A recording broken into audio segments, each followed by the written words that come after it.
Bonjour, on est sur Radio Diaspora WMC et nous sommes heureux d'accueillir aujourd'hui Ismail Khnisi, cofondateur de My Easy Transfer, une application qui, comme son nom l'indique, sert à faciliter le transfert du revenu de travail et des fonds des TRE en Tunisie. Alors, première question, Ismail, racontez-nous Ismail. Qui est Ismail Khnisi? Donc, Aslam, merci pour l'invitation. Ismail Khnisi, c'est donc ingénieur informatique, je suis France. كبرت في تونس دونك وبعد الباك خرجت لفرنسا مشيت قريت عملت سيكل انجينير من بعد خدمت 13 ans دونك في دي بنك انترناسيونال في فرنسا وفي لندن وتوا depuis 3 ans معناتها quasiment consacré à 100% للMy Easy Transfer اللي هي باش نحكيو عليها سي une aventure même قبل ما تولي انا une start-up ou une fintech, voilà. Alors justement, comment l'idée vous est venue de fonder My Easy Transfer? Nous savons que les start-upers, généralement, les idées partent d'un besoin ressenti dans leur quotidien. C'est-à-dire qu'il y a un besoin, il y a une difficulté, il y a une entrave, et cette entrave, au lieu de les bloquer, elle devient une opportunité pour leur permettre justement de créer et de fonder des start-up. Tout à fait, ouais, c'est vraiment ça le point. Donc, je suis cofondateur Rouille. Donc, les deux, on a chacun à peu près une quinzaine d'années d'expérience sur le monde financier. On m'a dit qu'on a une attache forte à Tunis. Du coup, même maintenant, en étant des Tunisiens résidant à l'étranger, on avait un besoin, on a pour le familier, on a pour des projets personnels ou professionnels. Là, il y a une vraie problématique sur les transferts d'argent. Moi aussi, il y a eu des startups en Afrique, mais sur ce volet-là, le monde du transfert d'argent, le monde financier, ça reste un peu fermé, on va dire, pour les startups, en tout cas les tunisiennes. Donc de là, le besoin, il était vraiment il était vital. Mais on avait trouvé qu'il y avait des difficultés, les tarifs sont chers. Justement, j'allais venir. Les solutions en place mises par les multinationales ne sont pas forcément faciles des fois. Où il y a eu aussi le Covid aussi, où voilà, les choses sont un peu compliquées. Aussi, pour envoyer de l'argent. C'est vraiment à ce moment-là, on s'est dit il y a quelque chose à faire. En parallèle, il y avait du changement qui opérait au niveau de la législation, la loi de change par rapport à la création de ce qu'on appelle des établissements de paiement. Donc, venant du monde de la finance ou de l'informatique, on s'est dit voilà, on peut digitaliser le besoin. On dit donc vous l'avez très bien dit au début, c'est d'où le nom My Easy. Donc, on a commencé à creuser. La première idée du coup de faciliter le volet distribution.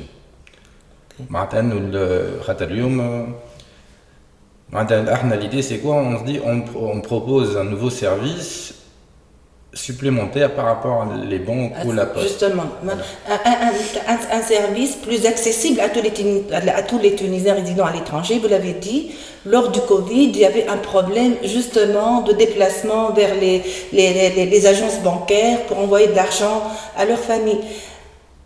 Comment avez-vous fait justement pour constituer une banque de données? Parce que là, pour lancer votre application, il fallait avoir une banque de données sur les résidents à l'étranger, également les contacts, etc.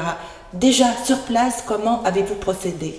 Donc, déjà, on a commencé par ce qu'on appelle l'user experience, l'expérience client. Le premier but, c'était de une solution un peu partout. D'accord. Voilà, الناس كلها عندها تليفون سمارت فون voilà ينجم يبعث في دارو في الخدمه même في المترو d'ailleurs نجم بعد نحكي لك anecdote par rapport à un service qu'on a ajouté. Donc voilà, donc ça c'était le premier objectif.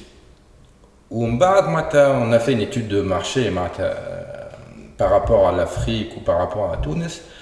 Vous avez fait du benchmarking? Hey, même une étude de marché détaillée, mais tout ce qu'on appelle le mobile payment, l'Afrique très développée. Qui est très développé, oui, exactement. Ce n'était pas le cas à Tunis. Ou pourtant, le besoin est là. Rien que le week-end ou la notion de séance unique à Tunis, déjà, ça te fait déjà un grand point de blocage. La distribution de flous. Donc c'est là on se rapprochait de la banque centrale et voilà, on leur a dit notre idée, alors on veut faire ça, ça et ça, tout en sachant en parallèle que France pour avoir un agrément, c'est une activité sensible. Donc on a eu l'agrément en ce qu'on appelle la CPR, l'autorité de réglementation à la Banque de France, pour pouvoir exercer l'activité. Donc ça c'est le volet européen. Donc il y a eu la création de ce qu'on appelle les établissements de paiement. Oui. Et c'est là que la Banque centrale nous a mis en lien avec l'établissement de Tunis, l'USMO Via Mobile, qui fait la marque Swaret. On utilise du coup leur réseau. Et donc, la première fois à Tunis, أي TRE من 10 دول أوروبية ينجم يبعث instantanément un transfert ويتشبد في بلاصة غير البنكة ولا لا بوست. Et alors, comment ça a été avec la Banque centrale? Est-ce que ça a été une opération aisée? Vous n'avez pas eu de difficultés? Bon, je ne dirais pas des difficultés, mais ça a mis du temps. On a le temps d'expliquer le concept, le temps de vérifier. Justement, par rapport au cadre procédural et réglementaire, justement. Donc voilà, nous, on a été persévérants. On n'a pas lâché. Je pense que les discussions ont duré peut-être 9 mois à la je pense. On a fait au moins 6 fois. Et avec la Banque de France, ça a pris combien de temps? Ça a pris aussi plus de 6 mois. Bon, après, le process il existait déjà, mais il y a des acteurs européens qui font du transfert. Mais c'est plus par rapport à le contrôle, ou tout arabe, ou tout cette notion. Mais on va dire avec notre expérience professionnelle et tout, voilà, ils ont fait tout aussi la recherche, on a présenté tous les documents. Mais Tunis, ça a aussi pris du temps, c'était la mise en place de quelque chose de nouveau. Pour être aussi En fait, le mobile payment tral quand même, ça fait, je pense, plus d'une année qu'on parle de mobile payment en Tunisie. Mais en fait, ce qui est nouveau, c'est que Easy Transfer, c'est à partir de l'étranger. Justement, c'est le développement du marché TRE à l'international en direction de la Tunisie. Et le potentiel, en fait, vous avez fait une étude de marché, quel est le potentiel Juste, je nous ai dans le clé, mais c'est tout à fait vrai ce que vous dites. Une start-up franco-tunisienne, fondée par Tunisiens, on n'est pas sur un acteur, ce qu'on appelle un MTO, une multinationale qui veut faire du transfert. Donc, on a eu la réponse, on a eu le suivi, et du coup, on a mis ça en place. بالنسبة للTRE, donc, ما شاء الله الجالية كبيرة وماشية وتكبر ces 10 dernières années déjà ماشية وتكبر. Le marché aussi, اليوم نحكيو على un marché de 2 milliards d'euros d'envoi, 7000 milliards.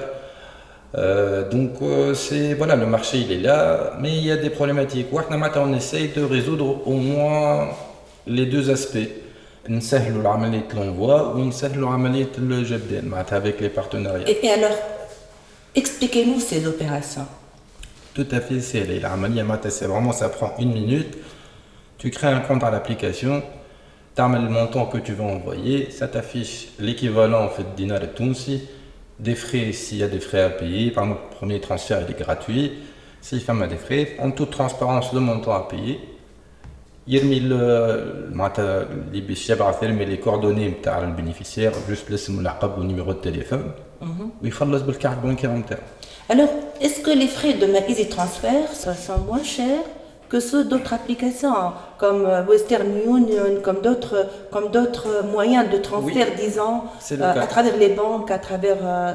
C'est les cas. Déjà, grâce au fait on a donc, je dirais, 75% de l'effectif chez Tunis. L'application, le site internet, tout est conçu, développé chez Tunis. La marque en elle-même, elle existe aussi chez Tunis. Donc ça nous permet d'être compétitifs. Le premier transfert il est gratuit et en plus les frais sont vraiment parmi les moins chers du marché. Pour 100 € envoyés, c'est 1 € de frais. Donc c'est vraiment une offre très compétitive où on arrive à concurrencer les acteurs historiques à le marché. Alors, comment est-ce que votre application a été accueillie par les TRE? Je suppose que vous avez commencé par vous-même, par vos amis proches, par le cercle, le premier cercle. Et comment ça a été accueilli? الحق معناتها c'était très bien accepté معناتها وداير نشكر vraiment il y a même des gens que je connaissais pas الحق معناتها نقولوا في لغتنا شافوا على الحكايه معناتها تونسيه وفريمون جربوا et on les voyait معناتها جرب un petit montant اللي هو المينيموم 15 € يبعك je dis ah c'est vrai ça marche tout de suite يمشي يجبد من بعد يولي معناتها un client régulier. Donc vraiment, c'était très bien accueilli. C'est une solidarité entre les Justement, c'est ce que j'allais dire. C'est vraiment حاجة باهية. من بعد bon, فما aussi le revers de la médaille. فما d'autres personnes, نشوف حتى يكونتاكتونا على les réseaux. كيفاش هذه تونسية toi ça c'est légal pas légal كيفاش مش من البنك. Donc فما cette notion de changement de culture اللي هي كما كنت نحكي مثلا في الافريق سي حاجه نتداول بها معناتها. مي petit à petit معناتها فهمت العباد الكونسيبت وي كومونس معناتها الحق توا معناتها on arrive à 10 000 clients inscrits donc quasiment le tiers عملوا un transfert. Donc là, alhamdoulilah, ça commence maintenant. Et alors, vos ambitions sur le vous avez quand même 10 000 clients inscrits, c'est très peu par rapport au potentiel. Vous avez à l'international et principalement en Europe où il y a un peu plus d'1 million de Tunisiens, beaucoup plus d'ailleurs, 1 500 000 Tunisiens apparemment à première vue dispersés sur toutes les enfin tout à fait. qui vivent en Europe. Oui, donc c'est un grand marché. Ça nous laisse voilà, une marge donc, de croissance. Donc vos prévisions sur le moyen et donc c'est sur deux parties. هو اللي دي خاطر مربوطه aussi toujours pour le volet distribution. خاطر pour le digital عندنا معناتها l'avantage c'est notre technologie معناتها un peu aller vite ou en bas donc on est en train de travailler sur des nouveaux partenariats كان في تونس باش نوسعوا في الريزو ديستريبيوشن. اليوم معناتها باغي فيا مايزي ترانسفير ينجم اي تي ار في الاوروب يبعث لي ريشارج موبيل في الوقت على اريد اورانج اي نيميرو تونسي اريد ولا اورانج وبيانتو ان شاء الله تونسي تيليكوم. Oui, c'est ça. Maintenant, le but, c'est que... Vous digitalisez toutes les transactions, quelles qu'elles sont. Tout ce qui est paiement, on a maintenant ce qu'on appelle un modèle de super app de paiement pour les TRO. Maintenant, il y a besoin de fiches paiement dans le pays d'origine. On va essayer de répondre. Mais tu as le droit de un travail sur le paiement de facture, mais c'est le topnet. Pourquoi pas le paiement de facture, gaz, la sonnette, le d'eau. Donc en fait, à partir de l'étranger, tout Tunisien pourrait justement assurer les dépenses familiales de là où il est partout grâce aux plateformes justement digitales. C'est ça. Des grandes des opérateurs télécoms. Fait une application. L'idée c'est vraiment ça, de lui proposer un ensemble de services. Ou comme ça, selon son besoin, ou avec un service instantané.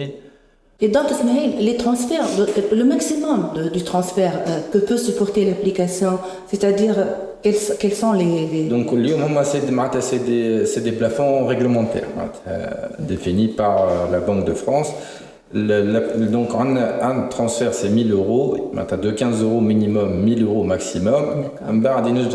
Dans la même journée, 2 000 €. في الشهر 6 000 € وفي العام 24 000 €. Ok.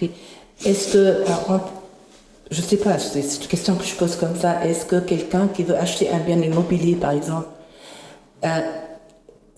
il a un compte à la Banque de l'Habitat, est-ce qu'il peut mettre plus de 24 000 € par an?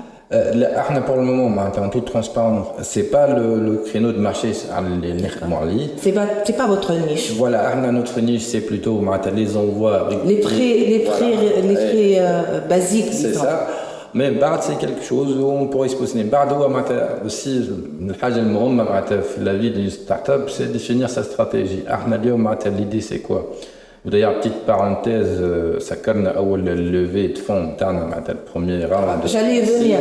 Donc, voilà, le fonds 216 Capital, d'ailleurs, par rapport à leur confiance. Donc, il s'élève à combien là? On a levé 500 000 € en tout, 400 000 injectés par le fonds 216 ou 100 000 avec des actionnaires minoritaires qui croient au projet et qui voulaient faire partie de l'aventure Easy Transfer. Ou donc pour répondre à la question, c'est plutôt on vise l'international. Ok. Maintenant on se dit, maintenant on va rester sur notre modèle de super app de paiement sur les, on va dire, les envois plutôt réguliers que les gros montants. Même si je pense qu'on a 24 000 euros, c'est quand même un montant, on va dire, plus que respectable. Chaque année. Mais on a donc l'idée, là, on vient de signer avec un nouveau partenaire pour aller qui aime s'installer d'une fait Tunis, mais qui est aussi présent au Maghreb, au Mali, au Sénégal, Côte d'Ivoire et le Cameroun. Donc là, l'idée, c'est que nous avons le réseau de présence à Tunis. Donc, fin décembre. Il y a un nouvel acteur qui s'installe en Tunisie. En fait, il y a des nouveaux partenaires, de nouveaux établissements de paiement. L'idée, donc, on essaye aussi d'en profiter pour agrandir le réseau de distribution via des partenariats, ou en même temps d'aller vers l'international. Notre but, si je peux dire, était subjectif aussi.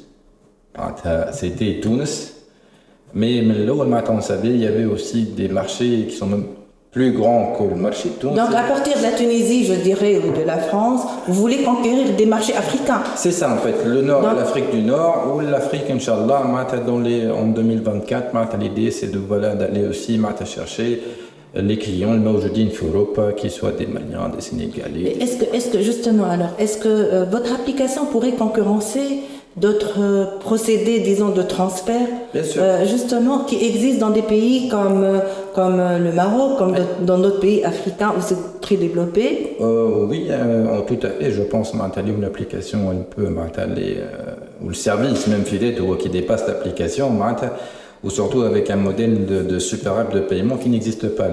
Le mot-fameux, je fais l'application, tu peux avoir des acteurs connus fait de transfert d'argent, d'autres spécialisés, telle recharge mobile. Bon, la partie facture, Mazel, vraiment, je dis... Donc la centralisation, en fait, vous êtes une plateforme qui centralise toutes les dépenses répondant à des prestations sur place dans le pays d'origine. C'est ça, où le besoin est le même, que ce soit Tunisi riche en Allemagne, ou un Marocain riche en France, ou en Espagne, ou un Sénégalais riche en Belgique, les besoins sont les mêmes, c'est de l'aide familiale. C'est la dimension pratique également. C'est ça, les besoins sont les mêmes. Du coup, on a un service complet de bout en bout, qu'on a instantané, sécurisé, ou qui répond à un besoin. Les besoins, ils sont répétitifs, ou le modèle, c'est vraiment sur la régularité de l'utilisation du service. Et donc, dernière question. Dans 5 ans, où est-ce que Easy Transfer se voit? Vous projetez où? Comment? Wallah, Inch'Allah, l'idée, la première vraiment super app de paiement, elle est installée à tous les corridors. On va dire l'objectif à 3 ans, 2-3 ans, c'est l'Europe, l'Afrique. Peut-être même avant 3 ans, on a des demandes sur le Canada, sur le Moyen-Orient. Vraiment l'idée où le nombre de l'immigration qu'il y a, l'idée vraiment de s'installer sur tous les corridors ou de proposer ce panel de services liés au Kimen. J'insiste, c'est un besoin humain. يركب على كل personne مهاجر لبرا. En fait, il décharge toute personne, tout expat ou tout résident à l'étranger justement de cette exigence familiale financière. C'est ça. Ou dit maintenant on va dire la ligne directrice, c'est Tessie, digitalisé ou c'est vraiment c'est ça la ligne directrice, c'est voilà, make it easy. Vous pensez que maintenant il y a 2 milliards d'euros à peu près de transferts des TRE. Est-ce que grâce à vous estimez que vous pourriez optimiser justement ce montant en direction de la Tunisie? Je pense que oui, je pense que après tout, c'est les chiffres officiels, mais il y a aussi les canaux non officiels. Et je pense, en offrant un service de proximité les clients, oui, on peut que contribuer à les euros اللي ندخل تونس كان يزيدوا معناتها واحنا اليوم معناتها même les euros on les envoie à Tunis معناتها on ne se les fait pas racheter à l'étranger, c'est vraiment معناتها ils sont envoyés à Tunis معناتها كل يوم معناتها c'est donc oui pour répondre clairement à la question. Ouais. Ok, merci d'avoir accepté de répondre à nos questions. À très bientôt, dans peut-être une année, 2 années, on verra comment votre start-up a évolué d'ici là. Merci beaucoup, Inch'Allah. Merci.